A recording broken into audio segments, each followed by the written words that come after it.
نحمده ونصلي على رسوله الكريم أما بعد فأعوذ بالله من الشيطان الرجيم بسم الله الرحمن الرحيم قل إن كنتم تحبون الله فاتبعوني يحببكم الله آمنت بالله صدق الله العظيم۔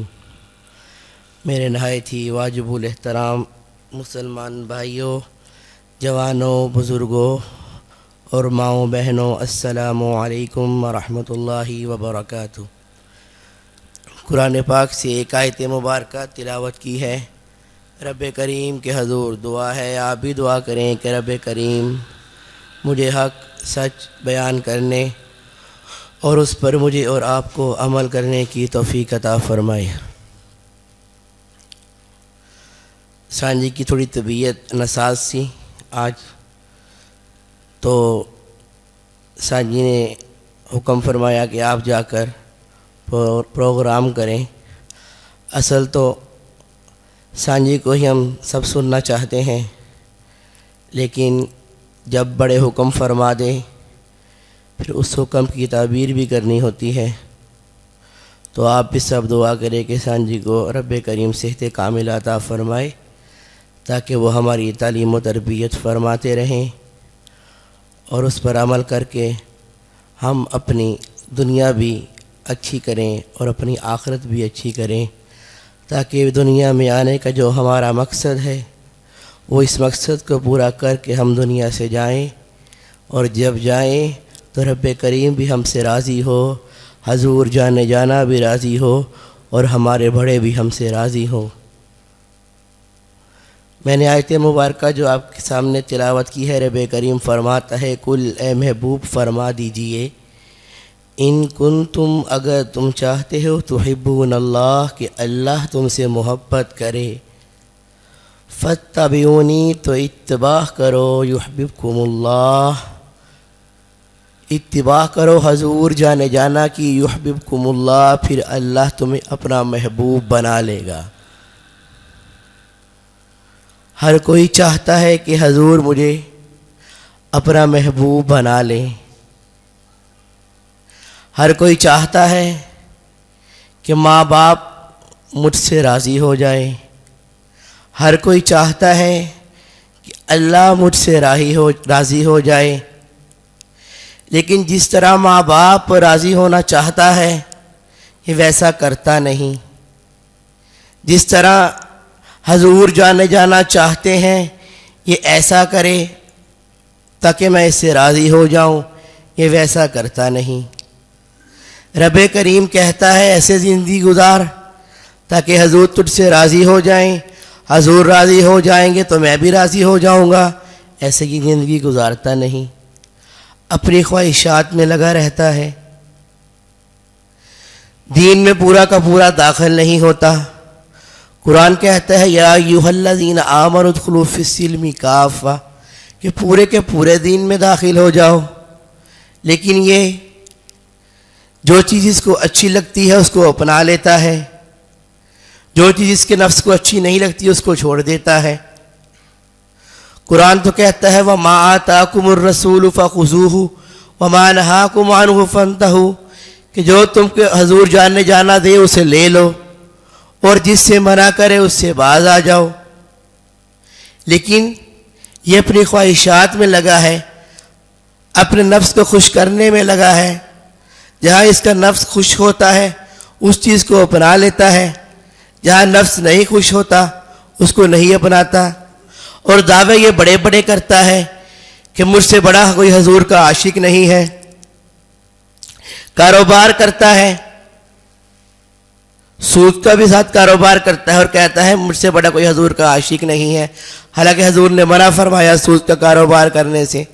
کاروبار کر رہا ہے دودھ کا، اس میں پانی ملا رہا ہے اور کہہ رہا ہے حضور کا میں بہت بڑا عاشق ہوں، حتیٰ کہ اپنے تمام دنیا کے شعبے جس شعبے میں تعلق رکھتا ہے اس میں 2 نمبری کر رہا ہے اور کہہ رہا ہے کہ میں حضور کا سچا عاشق ہوں۔ حضور تو فرماتے ہیں المحب لا یملک یسلم کل الا محبوبہ، حضور کا سچا محب وہ ہوتا ہے جو اپنی ہر چیز کا مالک آقا کو بنا دیتا ہے. گھر اس کا ہوتا ہے پر وہاں شریعت مصطفیٰ کی چلتی ہے. بیٹی اس کی ہوتی ہے وہاں پردہ مصطفیٰ کا چلتا ہے. گھر اس کا ہوتا ہے پر وہاں قانون مصطفیٰ کا چلتا ہے. ملک اس کا ہوتا ہے پر وہاں نظام مصطفیٰ کا چلتا ہے. ارے یہ تو ہے کہ جو واقعی آقا سے محبت کرنے والا ہے. یہ تو ہے جو واقعی آقا سے محبت کرنے والا ہے. ورنہ دعوے کرنے والے تو بڑے ہیں ہم حضور سے محبت کرتے ہیں، لیکن جیسا حضور ہمیں دیکھنا چاہتے ہیں کیا ہم ویسے بن گئے؟ جب علامہ اقبال کا آخری وقت آیا نا تو علامہ اقبال کا بیٹا آپ کے پاس آیا، جوید اقبال. تو آپ نے پوچھا کون؟ کہا جوید اقبال. کہا میں نے تجھے اقبال تب مانوں گا جب تو اقبال جیسے کام کرے گا. یہ تو بڑا فخر سے ہم بتاتے ہیں حضور کے ہم امتی ہیں. کیا ہم نے وہ کام کیے آج تک کہ جس سے حضور یہ فخر سے کہہ سکے ہاں میں تجھ سے راضی ہوں؟ اللہ کا بندہ یہی تعلیم دیتا ہے. ثانی فرمایا کرتے ہیں کہ سب سے پہلے دین کیا ہے؟ اللہ کا حکم ماننا. پھر حکم مان کر زندگی کیسے گزارنی ہے؟ فاتبعونی میں. اب یہ فاتبعونی کی تعلیم کس نے دینی ہے؟ یہ اللہ کے بندے نے تعلیم دینی ہے. اللہ کے بندے کے پاس آتا ہی نہیں ہے تو یہ تعلیم کیسے لے گا؟ پھر جب فاتبعونی میں اللہ کا بندہ تعلیم دے گا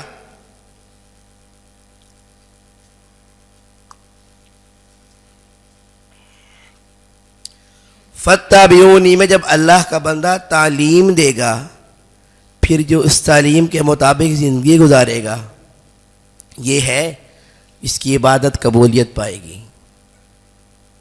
ورنہ حال یہ ہے نمازیں پڑھ رہے ہیں، زکوٰۃ دے رہے ہیں، حج کر رہے ہیں، ساری باتیں کر رہے ہیں، لیکن حضور کا فرمان ہے سب سے پہلے یہی جہنم میں جائے گا. بہت بڑا حاجی ہوگا، بہت بڑا نمازی ہوگا، بہت بڑا سخی ہوگا، لیکن سب سے پہلے یہی جہنم میں جائے گا.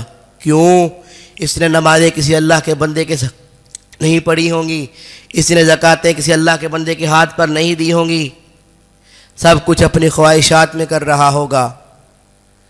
سانجی اکثر یہ تعلیم کیا کرتے ہیں کہ نماز کے ساتھ نماز ادا کیا کریں. جیسے زکوٰۃ کا جب وقت شروع ہو جاتا ہے نا، کسی پر زکوٰۃ فرض ہو جاتی ہے، جتنی وہ تاخیر کرتا ہے وہ گناہگار ہوتا ہے. اسی طرح نماز بھی تاخیر کرنے والا نماز وہ بھی گناہگار ہے. اسی لیے اللہ والوں نے ہمیشہ اس بات پر زور دیا ہے کہ نماز کے ساتھ نماز ادا کیا کریں.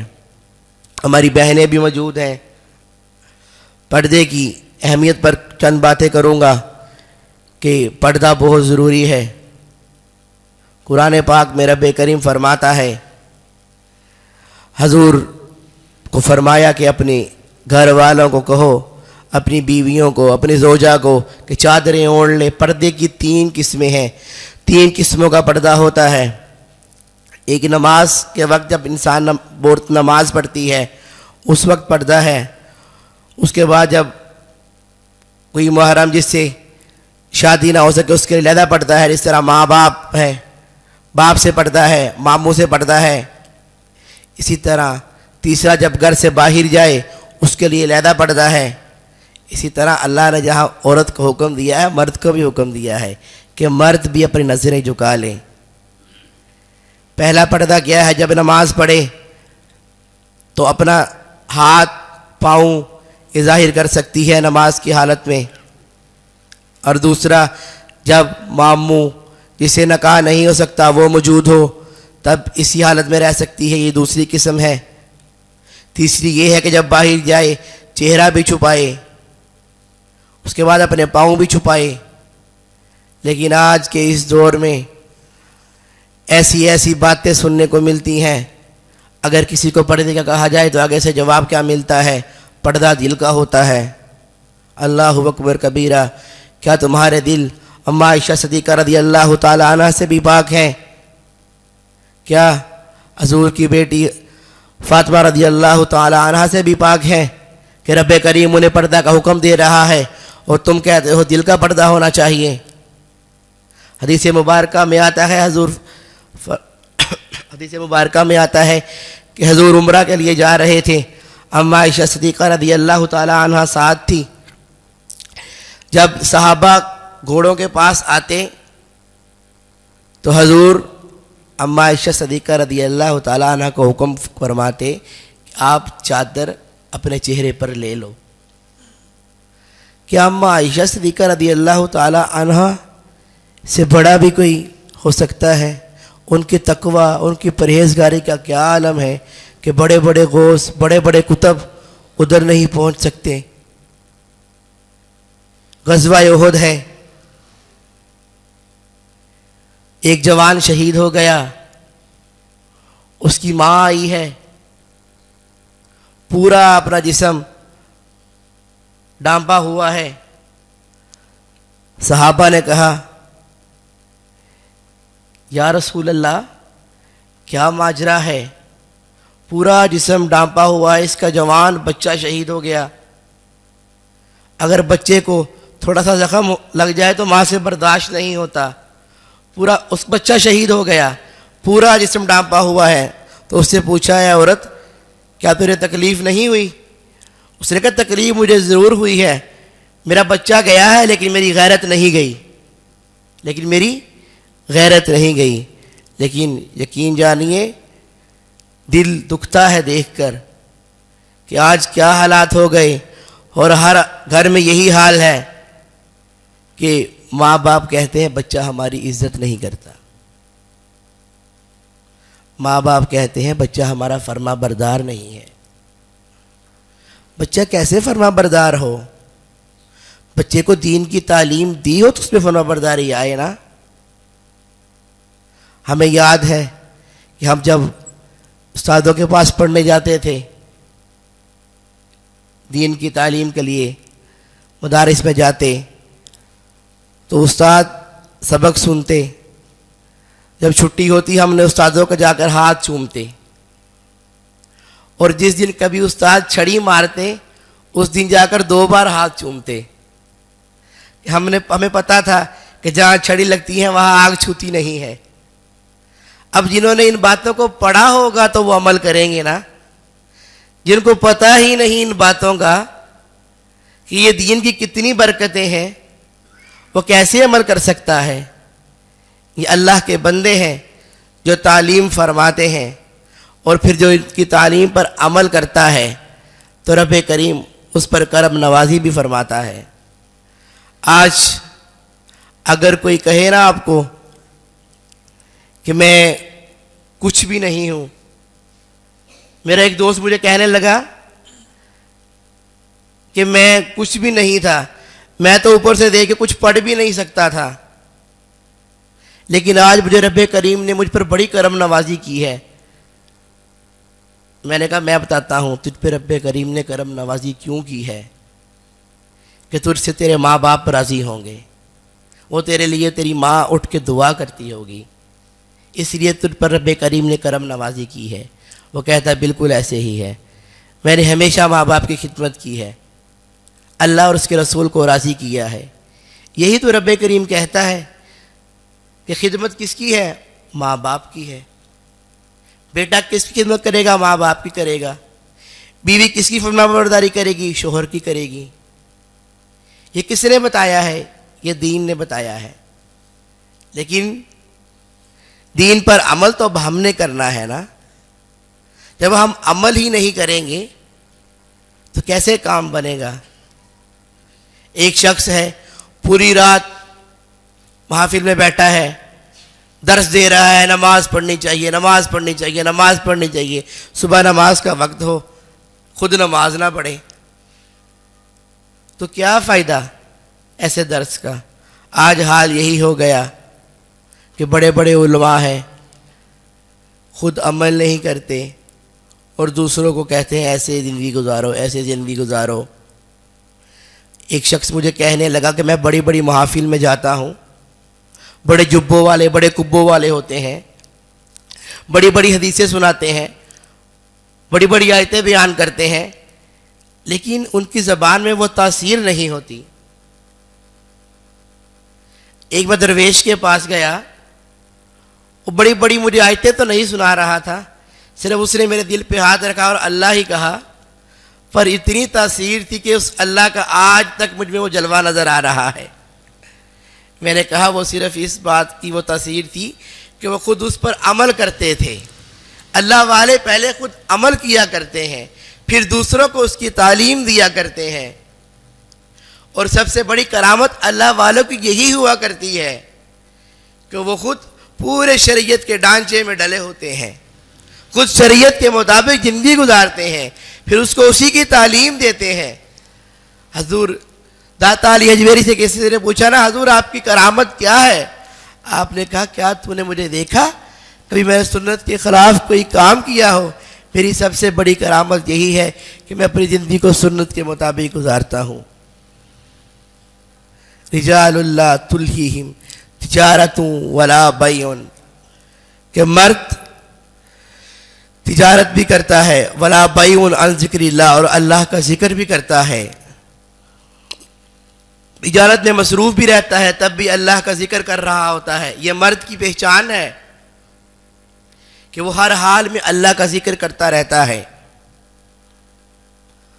مولانا روم لکھتے ہیں کہ پہلے ہوا کرتا تھا کہ لوگ جایا کرتے تھے جنگلوں میں چلے کاٹنے، لیکن ہمارا اسلام میں یہ اس طرح نہیں ہے۔ اسلام میں ہے آپ اپنے گھر والوں کو بھی وقت دیں، آپ کاروبار بھی کریں، سب کچھ کریں، اور اللہ کا ذکر بھی ساتھ کریں۔ ایک شخص وہ چلا گیا، وہاں اللہ کی عبادت کرتا رہا، اس نے دیکھا درخت پہ ایک پھل لگا ہوا ہے، اس نے دل میں یہ ارادہ کیا کہ یہ پھل جب نیچے گرے گا نا تب میں کھاؤں گا، میں نے اتار کے خود نہیں کھانا۔ ایک دن گزرا، 2 دن گزرا، پھل نہ نیچے گرا، تیسرے دن پھل پھر نیچے گرا، اس نے پھل اٹھا کے کھا لیا۔ خود ہی اس نے اپنے اوپر یہ اختیار کر لیا کہ پھل نیچے گرے گا تو میں نے کھانا ہے، پھر حتیٰ کہ 4-5 دن پھل نیچے گرا ہی نہیں۔ اپنے اوپر خود مطلب مشکل لے لی۔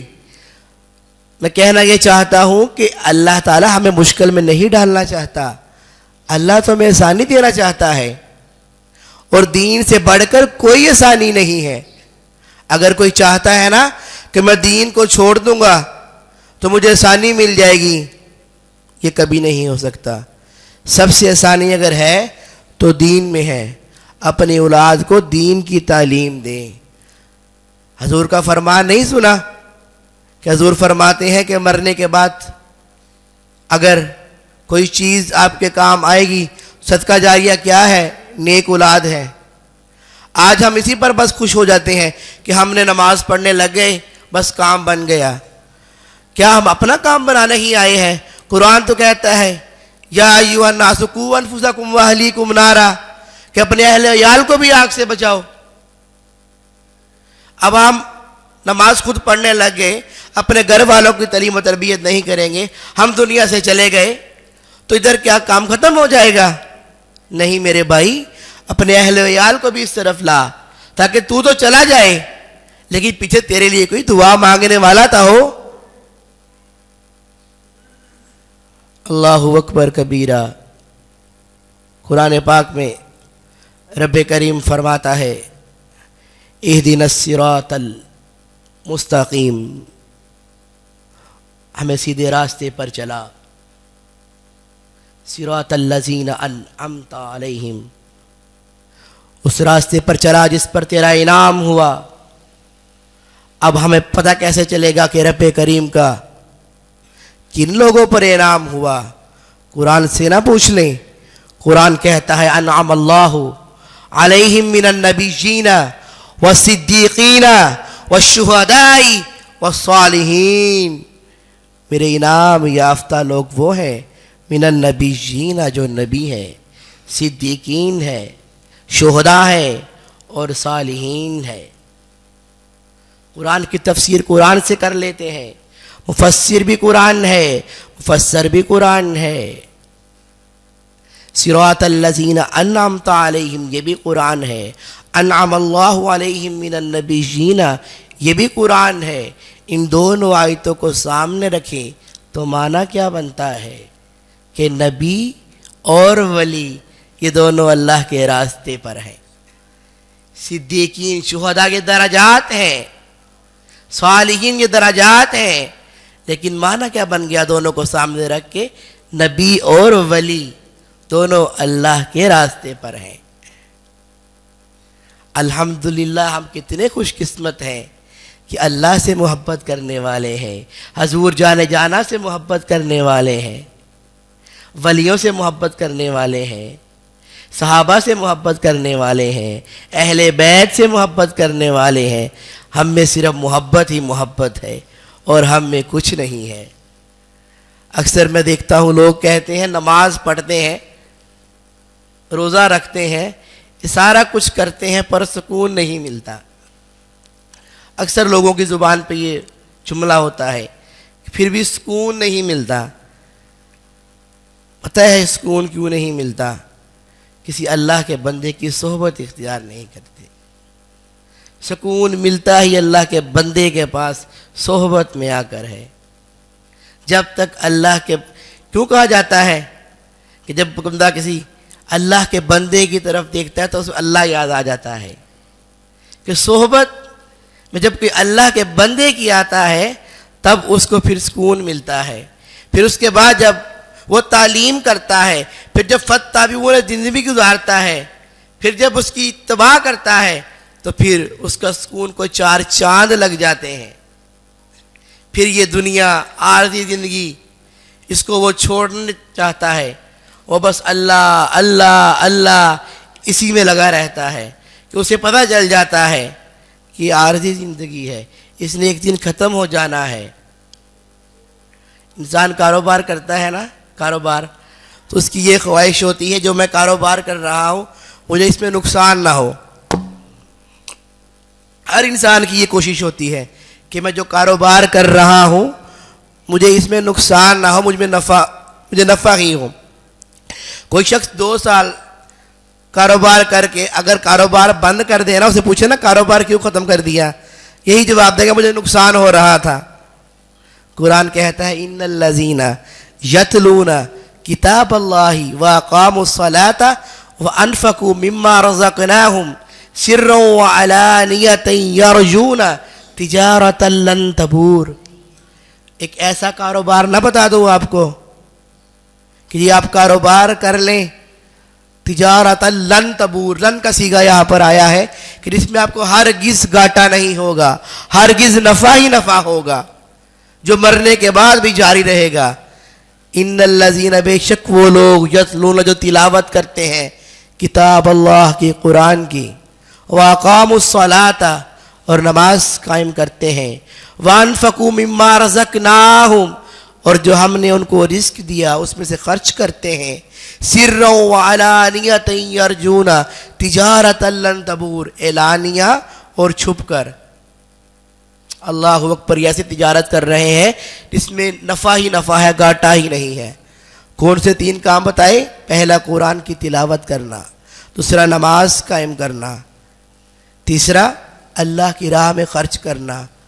اگر کسی کو کہا جائے نا اپنے ایمان کا ثبوت دو تو وہ یہی ثبوت ہے, وبالآخرۃ ھم یوقنون, کہ وہ آخرت پر یقین رکھتے ہیں اور اللہ کی راہ میں اس لیے خرچ کرتے ہیں کہ رب کریم اس کا اجر ہمیں قبر میں بھی دے گا اور آخرت میں بھی دے گا.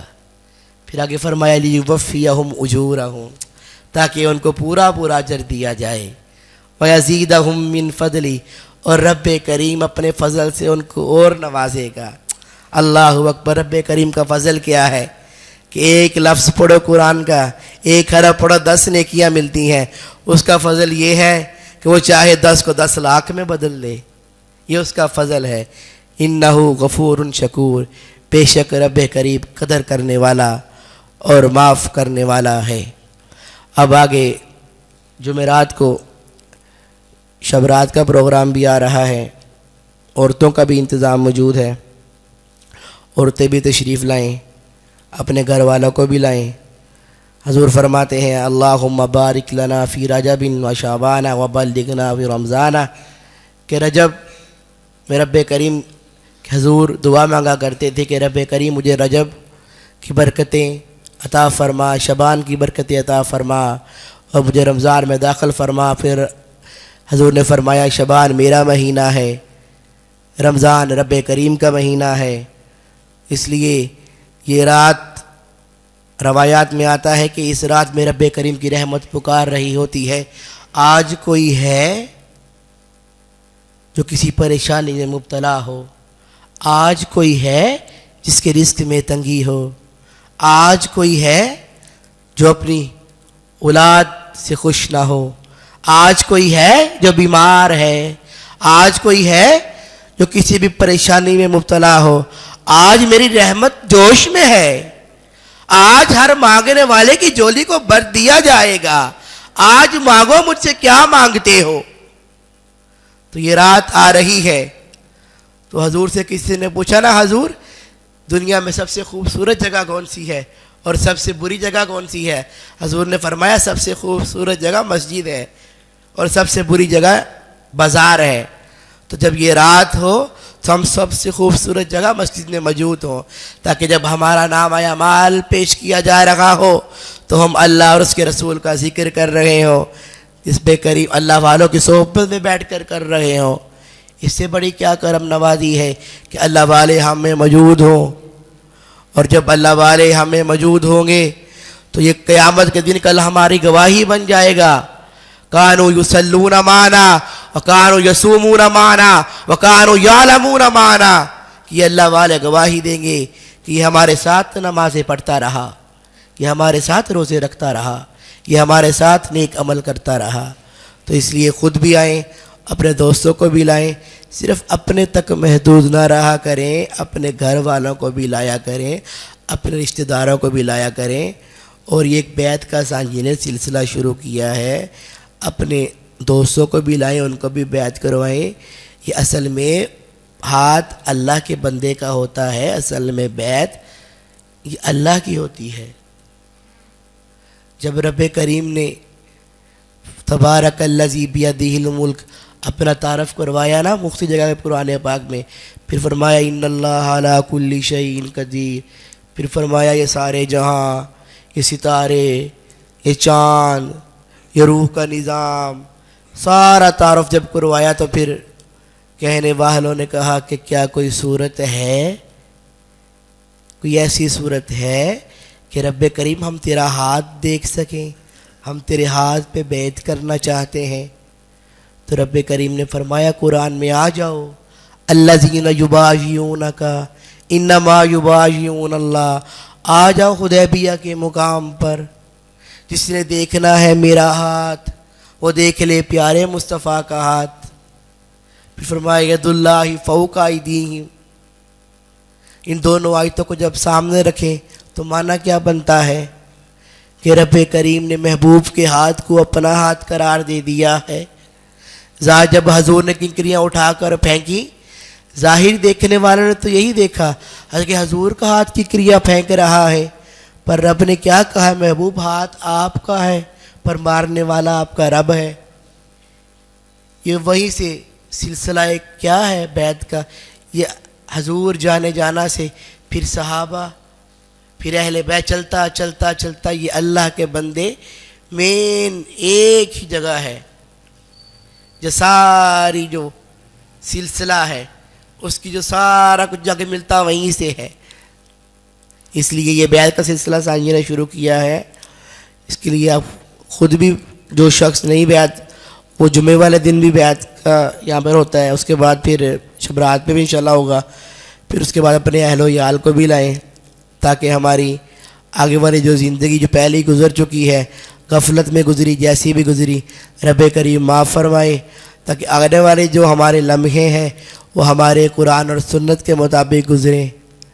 رب کریم ہم سب کو قرآن اور سنت کے مطابق زندگی گزارنے والا بنائے، اور سانجی کو صحت کاملہ عطا فرمائے، تاکہ وہ ہمیں موجود ہوں اور ہماری تعلیم و تربیت فرمائے، وآخر دعوانا ان الحمد للہ رب العالمین۔ اب مراقبے کے لیے